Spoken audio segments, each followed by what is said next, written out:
খ্রিস্টপূর্ব ২৬০০ বছর আগে গড়ে উঠেছিল মায়ান সভ্যতা। মায়ান সভ্যতার কথা শুনলে ভেবেই পাওয়া যায় না যে সেই ৪০০০ বছর আগে কিভাবে তারা এত উন্নত হয়েছিল। যখন পৃথিবীর মানুষ বাড়িঘড়ি ঠিকঠাক বানাতে শেখেনি, কেবল আগুন জ্বালিয়ে খাবার সেদ্ধ করা শিখেছিল, সেই সময় তারা কিভাবে পাথর দিয়ে তৈরি করেছিল বিশাল বিশাল সব বাড়িঘর। সেই সময় অধিকাংশ জাতির ভাষাই পুরোপুরি গড়ে ওঠেনি। তখন তারা তাদের ভাষায় এমনকি একরকম ক্যালেন্ডারও বানিয়ে ফেলেছিল। চাঁদ তারা, গ্রহ নক্ষত্র নিয়েও তারা পড়াশোনা করত, অর্থাৎ জ্যোতির্বিদ্যার চর্চা করত।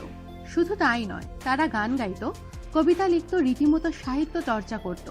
পুরো আমেরিকা মহাদেশ জুড়ে মায়ান সভ্যতাই একমাত্র প্রাচীন সভ্যতা যাদের নিজস্ব লেখা ভাষা ছিল, যারা সুন্দর করে পড়তে ও লিখতে জানত। কিন্তু কিভাবে জন্ম হলো মায়ান সভ্যতার? কিভাবেই বা এই সভ্যতা সেই আদিম যুগেও এত বিকশিত হলো?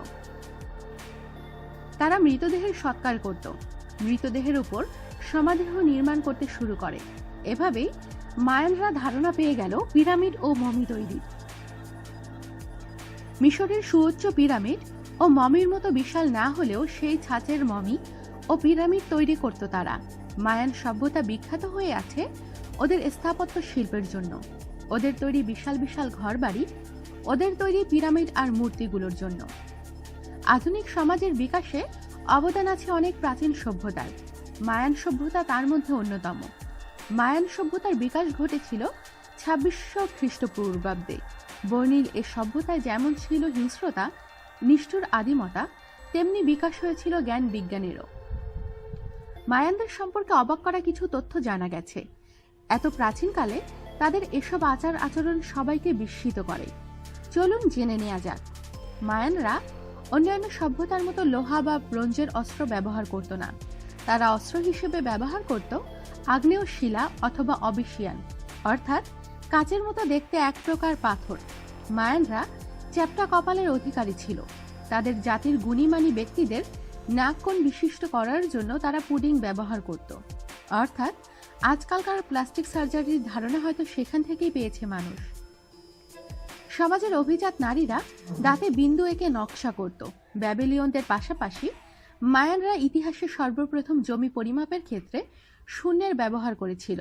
তারা বন্দী বা দাসদের মেরে ফেলার আগে সারা গায়ে নীল রঙে রাঙিয়ে নিত। মেরে ফেলার আগে তারা বন্দীদের উপর নির্মম অত্যাচার চালাত। এমনকি তাদের পিরামিডের উপর শুইয়ে ধারালো ছুরি দিয়ে হৃৎপিণ্ড বের করে ফেলত। কখনো কখনো বন্দীদের চামড়া তুলে ফেলা হতো। মধ্যযুগেও এই ধরনের বর্বরতা ছিল, যাকে স্ক্যাফিবজম নামে অবহিত করা হয়। বন্দীদের গায়ের চামড়া তুলে ফেলার পর মায়ানদের ধর্মযাজক সেই চামড়া পরে নাচ পরিবেশন করত। মায়ানরা যে জ্যোতির্বিদ্যায় পারদর্শী ছিল তার অন্যতম উদাহরণ হলো তাদের তৈরি ক্যালেন্ডার। তাদের ৩টি ক্যালেন্ডার ছিল, তার মধ্যে একটি ছিল হাব, যেখানে বছরকে অত্যাধুনিক ক্যালেন্ডারের মতোই ৩৬৫ দিনে ভাগ করা হয়েছিল। তাদের দীর্ঘতম ক্যালেন্ডারটি ছিল ২৮,৮০,০০০ দিনের। তাদের সেসব অনুযায়ী ক্যালেন্ডারটি শেষ হয় ২০১২ সালে। তারা এই দিনটিকে পৃথিবী ধ্বংসের ভবিষ্যৎবাণী হিসেবে নির্ধারণ করেছিল, তবে তাদের সেই ভবিষ্যৎবাণী ফলেনি। মায়ানদের লেখার পদ্ধতি সমসাময়িক যে কোনো সভ্যতার তুলনায় অগ্রবর্তী ছিল। তারা যে কোনো কিছুর উপরেই লিখতেন, যা সামনে পেতেন তার উপরই, এমনকি দালানের দেয়ালেও।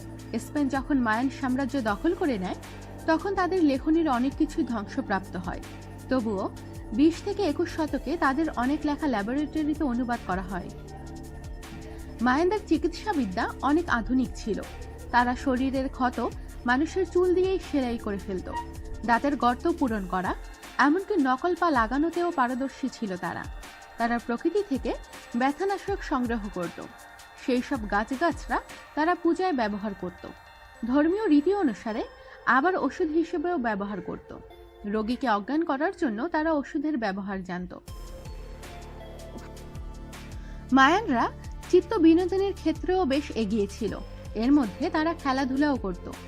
খেলাধুলার মধ্যে মেসো আমেরিকান বল খেলা ছিল উল্লেখযোগ্য।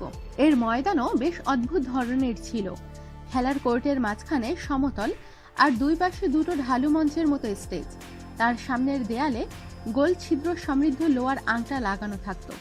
খেলোয়াড়রা ওই ছিদ্র দিয়ে একটি রাবারের বল ঢুকানোর চেষ্টা করত, তবে বলটি হাত বা পায়ের স্পর্শ ছাড়া কেবলমাত্র কোমর দিয়ে আঘাত করে ঢুকাতে হতো।